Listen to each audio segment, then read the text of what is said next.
Hey, what's going on, roleplayers? It's the Bard here, and welcome back to the corner. So today I want to talk about monk warlocks in general and just how godlike they are. So this has come about as a result of me doing my Sub-Zero Unbreakable build, which was so much fun. Who would have thought? If you guys want to see that, I will put a link for it in the description down below. It is very fun. I enjoyed doing it so much that I really want to do another one. And I'm thinking Ermac perhaps, but if you guys like a certain build, you want a particular character, then just comment it and I will look into doing it. But let's not get carried away here because we're talking about a monk warlock multiclass in general terms, so let's get into that.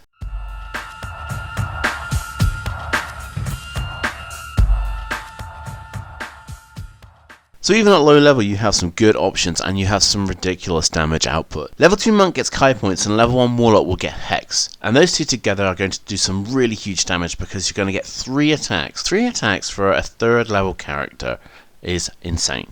Round 1 is usually your setup round, so you're probably looking at Hex then Eldritch Blast, just so that you can close the distance, because that is the melee combatant's big downfall, isn't it? You know, having to get into combat. So having a ranged attack to fall back on, especially Eldritch Blast, which is going to get really good in later levels, is, you know, the go-to. But once the monk warlock is in melee range, things really start to deal damage because of all the attacks and all of the hex. 3 strikes that are only doing 1d4 damage doesn't seem like a lot, but you are getting your dexterity modifier on that 3 times, and you are getting your hex as a kicker 3 more times. So that's anywhere from 6 to 30 damage. It averages out at 18 points, plus your dexterity modifier 3 additional times. So as you reach the mid-levels, things are also going to start to improve, especially when you get to around level 7 or 8. We're going to stick with Way of the Open Hand for Monk, and we're going to try some interesting things for Warlock. So I think what we're going to do is we're going to go with the Great Old One Patron, and we're going to go with Pact of the Chain. Repelling Blast is still your primary zoning tool, so make sure you use it as often as you can, and Agonizing Blast should add extra damage, so these are the 2 Eldritch invocations you're probably going to want to use the most. We're also going to try something a little bit different. We're going to go with a spell which I don't see many people using that often, and it's going to be Cloud of Daggers. And Cloud of Daggers is actually very good because it deals damage when the creature enters, and it also deals damage at the beginning of their turn. This is going to be really powerful when you combine it with the pushback effects from Way of the Open Hand or from your Repelling Blast, because you can push the target into the cloud, dealing damage, and then unless they have some kind of reaction to get out of it, they're going to have to start their turn in the cloud, and that's when they take damage again. So a level 5 monk using Flurry of Blows is going to get 4 attacks, all of which are going to have dexterity damage added onto them as well. And then you can use your Way of the Open Hand technique with the Flurry of Blows to push the creature back into the Cloud of Daggers, dealing it damage. That is really good. That's really powerful, and especially as you gain levels, you don't have to worry about putting a particular spell into a particular slot, because the slot spells migrate in level all the time anyway, so it will always be cast at the maximum. So just for the sheer hell of it, let's play with some house money here, because we can, and let's just up the levels to something high, like 17, and just see exactly what we can get out of this. So we got 2 attacks base and 2 attacks bonus. Now the 2 bonus attacks have to be unarmed, but the base attacks can actually be weapon attacks if you want them to be. So it's worth considering having an enchanted weapon of some description. Also, if you don't like Pact of the Chain, I think Pact of the Chain is going to work really nicely in this, but if you don't like it and you would rather have Blade Pact, then you can get some really consistent damage out of the 2 weapon strikes by using the 12th level Warlock ability. At the same time, you don't even have to buy the Thirsting Blade. You can just buy Life Drinker for the extra necrotic damage, because you're already getting 2 attacks from your monk levels. So you can save an invocation right there as well. We're going to move on because we're going to be working Pact of the Chain, but it's just an option there if you want it. So we've got the option now of going for melee attacks with the Flurry of Blows to get 4 attacks, or we've got the option of using the Repelling Blast with the Eldritch Blast cantrip, and this is all dependent on situation. So if you're stuck in melee and you want to use this technique, then obviously you can use the Way of the Open Hand pushback. If you've got the space to maneuver, then you can use your Eldritch Blast instead. So you've got 2 options there to avoid any kind of disadvantage you might have for attacking in the wrong method.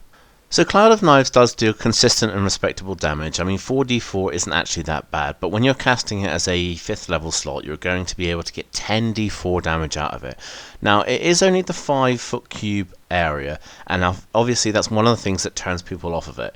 Now, obviously a creature is going to want to leave that damage as soon as it can, so as soon as it leaves, what you're going to do on your turn, you're going to use all your herding abilities to push it back into the cloud, deal it more damage, and then when it starts its turn, unless it's got an ability to get out of it beforehand, it's going to take damage again.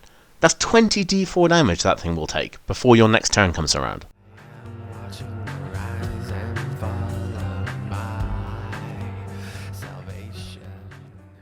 So we mentioned before we're going to be using Pact of the Chain.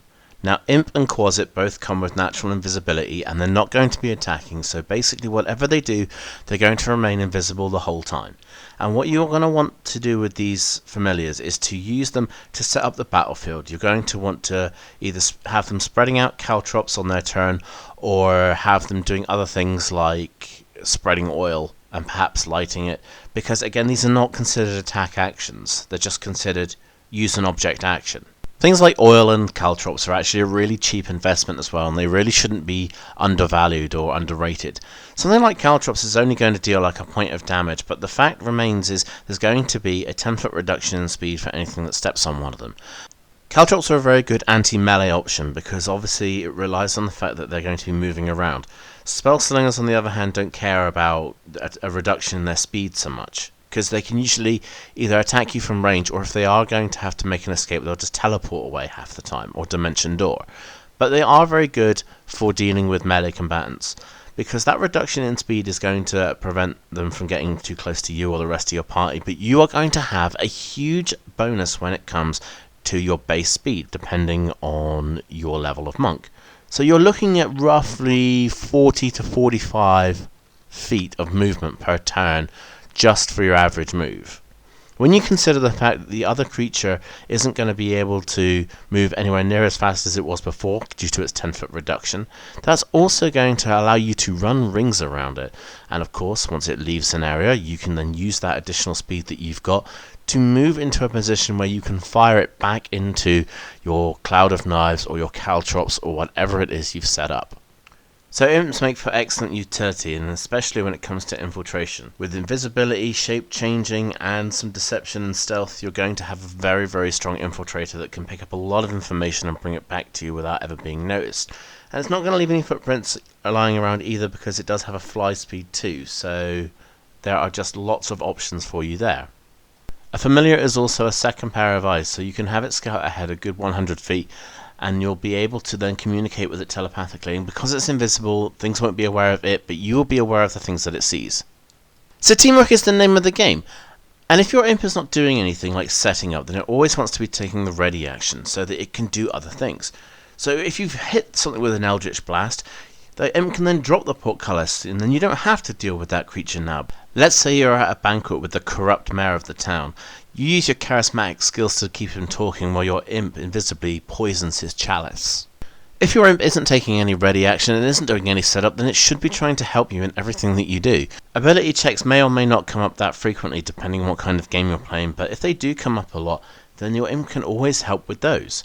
So, if you've got like a balance check you need to do, then, get help from your imp, who doesn't actually have to worry about it because it can fly. And this can also help and assist the other people in the party as well.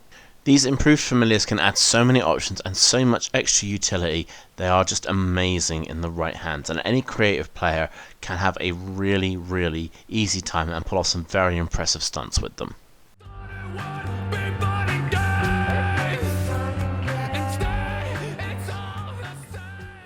So since we're going Great Old One for a change, the Entropic Ward works very nicely for any kind of melee combatant because it encompasses all the things you want. Disadvantage on their attack roll and the potential for advantage on yours. You get it back every short rest, so don't be afraid to use it whenever you feel like. The Thought Shield is a nice ability, but it's only as useful as the information that you have, because if your whole party has the information, then they can just thought read someone else and they won't bother with you. Still, if a creature can't read your thoughts, that is just nice to have, and the resistance to psychic damage is also just icing on the cake.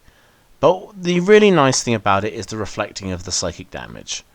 So the damage that you take is the damage that gets reflected back, so it's always going to be halved, which is a little bit unfortunate, but you're not going to complain. You're getting free damage, and you don't even have to do anything. Psychic damage isn't the most common source of damage, but it does appear in a few very useful spells. So Vicious Mockery is a great example for those lockdown bards that like to be pesky and try to add disadvantage to a melee combatant. You're going to find that they're going to swiftly stop using Vicious Mockery against you when their damage is getting reflected back at them. Other spells that use psychic damage include things like Dissonant Whispers and Phantasmal Killer. And these are spells that usually come with a secondary effect as well, so they can be preferable to cast because they are dealing damage and they're doing something else, like forcing you to move or making you frightened. But if you had, say, a spell like Phantasmal Killer, which does a lot of damage, it's like 4d10 per round, if you fail the save against it, then you're going to have the frightened effect and you're going to take the damage, but that damage is going to be halved and whatever damage you take is going to be reflected back. Now, is the creature that has cast that spell on you going to keep that concentration up just to deal you half damage every round and receive the same thing? It's unlikely. It's quite deceiving as I'm feeling the flesh make me bad. So thanks for hearing me out on some of my ideas about the Monk Warlock multiclass. You guys know the general YouTube stuff by now, the like, comment, subscribe and all that good stuff. If you've had some good success with a multi-class monk, or you think you'd like to start one and you've got some ideas of your own, I would like to hear about them. So make sure you chuck them in a comment, and I will see you guys next time at the gaming table.